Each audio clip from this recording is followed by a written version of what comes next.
Welcome back to Society Case Files. My name is Robert, and today I want to talk about some painting things. I've been really diving into it lately. I haven't built as much because I got tons of things that I can actually complete. And so today I thought I would go into some of my more fancy models. Most of these are Soulblight Gravelords, but the first one I'm going to talk about is my Necromunda character. This is Lady Hera. She is resin, and I was able to get her all done. There's some things I could probably go back and do, maybe some more highlighting or something like that. But all around, I'm pretty happy with her. Basically, I used various purples to get this color. I started with a contrast purple, being Luxian purple from Citadel. And then I went ahead and lead belchered her armor piece there. And then I just kind of went in with gold to do the detail work with a very small brush. This one, in fact, is what I used. So once I was able to get in and do that, I did things like did those skulls in red over the lead belcher to make them look metallic. I did not do her tubes all the way to her different parts because, as I've discussed in another video, they were just so frail. And I'd like to use her in game sometime, and I think they would break, so I didn't do that part. Other than that, she was pretty straightforward, a very fun model to paint. And I did the base as just lead belcher. I don't know if you know this, but Necromunda bases are pretty much always like this sort of floor panel look, and I just thought that that would look good. I was planning on doing more, but I might not. And if I do any more, it'll be to make it a little more dingy. I'll probably use a black contrast paint like Black Templar or something. But yeah, so that's Lady Hera, and I'm very happy with her. She's very cool. The next super fancy model I'm going to show is Lady Carlina Karnstein. This is a commemorative model that you can get if you have Warhammer Plus. She's free, and they'll just send her to her. I still need to base her, but other than that, she is done. I lead belchered her whole armor, and then I used Voluptus Pink contrast paint to get it to be that color. Her cape is Nagaroth Knight. It took 4 layers to get it to be this smooth. And then I did some very subtle highlighting, which may not show up on the camera, but I can see it, and I'm happy with it. Other things, I did her rose red, and the little vine around her sword was a dark green. I'm not remembering. I think I used Lupercal green for that, but I can't remember. As far as her face is concerned, the Citadel app actually guided me on that, and basically it is Gray Seer as a base and then Poxwalker Shade to get it that green color. I was going to go in and highlight it, but it's so small, and I mean, on the table, it's not like this is going to be something that is super obvious unless someone picks it up and really gets a super close look. Anyway, there's the close-up of her, and unless you're going to get really that close, then it's pretty much not going to come up. I painted her hair that way with the black, and then I used Nuln Oil to bring out the details. So I'm very happy with her. She'll be my new Vampire Lord. I just have to base her. Continuing on with the super fancy stuff, we're going to look at Annika the Thirster. So my goal with Annika was to go with a sort of peacock flare. That's why we've got purple, lavender, sort of a lighter blue. And then on the back, you can see I went in and did all the details. I'd like to thank my Rogue Trader models for that. I made her hair green. This is a darker green. Her mask is pink. It's the Screamer pink specifically. And then, of course, she is actually based properly. And this is my autumnal basing for the Soulblight Gravelords. So all around, a very simple model to paint. There wasn't a whole lot of detail to go into. I used a combination of Druchii Violet and Drakenhof Nightshade to shade her. And then for her pant leg and, quite frankly, quite a few things, I used Berserker Blood Rage shade. Pretty awesome all around. I love this model. I always have. And she's going to be a really cool addition to them.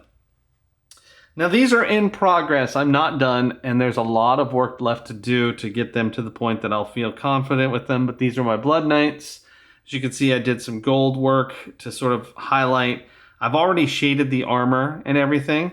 Primarily, I just kind of want to go in and do some more detail work on them to give them a good finish. But I'll quickly show each of them. There's the first one. Here is the second one.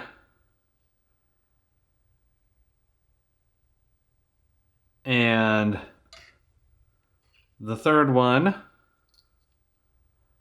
And I should point out that I assembly line painted these. So I started out with Leadbelcher on all of the armor and every point on there that's going to kind of have a shimmer. And then I used Blood Angel Red to do the overlay. And then I used the Berserker Blood Rage shade on the armor as well. So I've got a few things left, like these little skulls. For the most part, it's not too big. And I'm sure that if I put that on the table and it was based, it wouldn't matter to go into any more detail than I already have. But I am a little paranoid about it, I guess. I don't know. I love this one. This one's one of my favorites. I think it came out pretty darn cool. I was not super excited about painting these guys for some reason. I can't say why. I have not been able to evaluate my feelings about it too much. But once they started to come together, I was pretty pleased with the way they looked. Anyway, so those are the Blood Knights, all done. I'm going to show a work in progress. This is the Vampire Lord on Midnight Steed. I have managed to just get his armor Leadbelchered, and then I painted the horse with Doomfire Magenta on the horse's skin. I'm going to be doing a lot more to it than that. I just wanted it to look more like a nightmare horse. I haven't decided what the next step is, but I will get into that. His cloak is Screamer Pink, and I thought it was pretty cool. I just wanted to kind of be subversive with the colors on this guy a little bit and do something different. But there he is, started, and I'm excited about seeing where that goes. All right, now let's talk about the big one, the Coven Throne. All right. The Coven Throne, there's a few things I want to cover. First off, when I first did it, I wanted everything to look spectral down here, even the shields and stuff. But I changed my mind halfway through and decided to have some of it look spectral and some of it not, and just do some Leadbelcher and that sort of thing. If you're familiar with this model, you'll know that there are actually two lances. This guy back here normally is holding a lance as well. So, like a complete jackass, when I took this outside to prime it, it fell and the lance broke. Now, I did fix it. I glued it back on, but it was just frail and it was kind of crappy. So I just kit bashed him a sword instead. And that is much stronger of a bond anyway. So this was multiple layers of different kinds of paint. I used the Goss Blaster Green. I used Hex Wraith Flame, and I even used some white to airbrush over it to get that all done. Now, this was a major sub-assembly project, obviously. I did all of that first and painted it. Then I put on the throne part, painted all of that. This is just Wraithbone with Skeletal Horde over it. And then I had to do the three ladies completely separate as well. Now with them, I definitely wanted them to look a little different. So we have purple, blue, and red. Shockingly, they came out pretty good. The only problem is that I was not able to get these parts of the model to work. They would normally have gone right in the front there. But considering how much stuff was up there anyway, I just decided not to mess with it. If you come in and look in the back, I did the pillows and I tried to get in and do the details. At first, I didn't think you'd be able to see that, and I'm very grateful you can. For whatever reason, one of these pillows was full of worms or intestines, I don't know what. So a tricky part of building this was this part in the back. So this little curtain rod dude, he is supposed to hold the curtains, and technically these curtains should be billowing out and not attached to the unit the way it is. However, he would not stay in position. He has to have a very small contact point of his spine back here.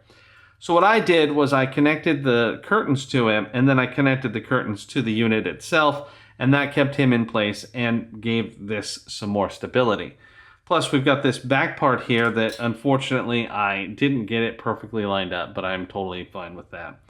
I even painted the ribs on the bottom of the thing, which no one's ever going to see. But all around, this was a massive undertaking, especially with the ladies. I wanted them to be very detailed. I went in and did some stuff. She's got blood all over her mouth. She's got some blood on her knees, and she's practically swimming in their little cauldron. I used blood for the blood god on the cauldron to make it all shiny and nasty looking. All around, I am super happy with this model, and I'm very grateful it came out as good as it did. I didn't think it would, and it did. So, considering the price of this is only $75, that's madness. You know, this has just got so much going on. I mean, those 3 vampires unto themselves, had they been released as units with their own bases, probably would have cost $50. So for an extra $25, you get this horde of ghostly stuff and a bunch of other things. Plus, there's 3 different builds. You could get rid of the 2 ladies here and just have her, and it's a Blood Palanquin or something. And then there's a Mortis engine where there's a Necromancer dude up here with even more spirits. But anyway, I'm very happy with this. I also love my autumnal base. It's very cool. And I'd like to discuss exactly how I do the autumnal base, but we'll do that in just a moment. This is the last of the models I want to talk about now. It's the Rat Prince dude. Sad fact about this guy, he's got all these little rat tails underneath or behind him. They're so close to the base that when I base them, they're buried. And I think it looks cool, but I painted them pink and they were going to be awesome. But anyway, they're still there and they look even creepier. I really wanted him to be a dandy. They had a different paint scheme than this in the Citadel app. I decided to go with Incubi Darkness for his jacket. I gave him very sassy red boots because he looked like a dandy. His pants I painted Wraithbone. The jacket inside, his little waistcoat, I guess, I did that with Thousand Suns Blue. And then I hit it with a blue shade that I'm trying to remember yeah, there it is. Tyran Blue is the shade I used on that. And then I made his hair black with a little white streak in it that's a little subtle. Did some of the detail work. Got all the rats have their red eyes. So pretty fun model all around. I was a little concerned about painting him until I really took a look and noticed that there isn't a lot of detail to worry about on this model. So anyway, those are all the fancy vampires I've done. And a few extras. I'm going to show you how I did the autumnal base really fast. Okay, so a while back, I knew I wanted the bases to be autumnal for the Soulblight Gravelords.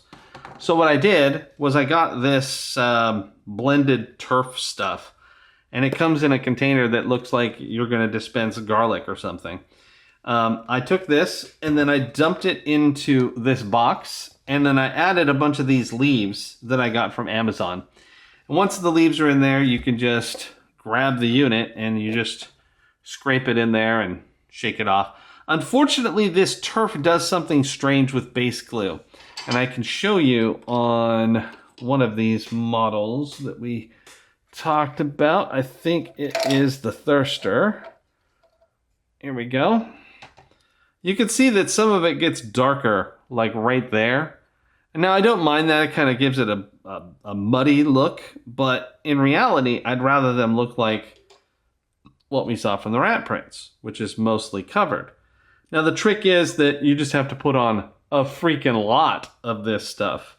Because for whatever reason, it reacts to the glue and it turns darker. So if you want it to look like him, as opposed to this more muddy look, then you need to just keep applying it.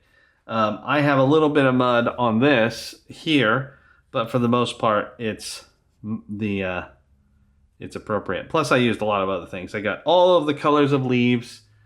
All of the colors of leaves are in there. I got some stones, a couple of rocks, and some grass stains. But anyway, so that's how I did the autumnal basing. I think it's pretty cool.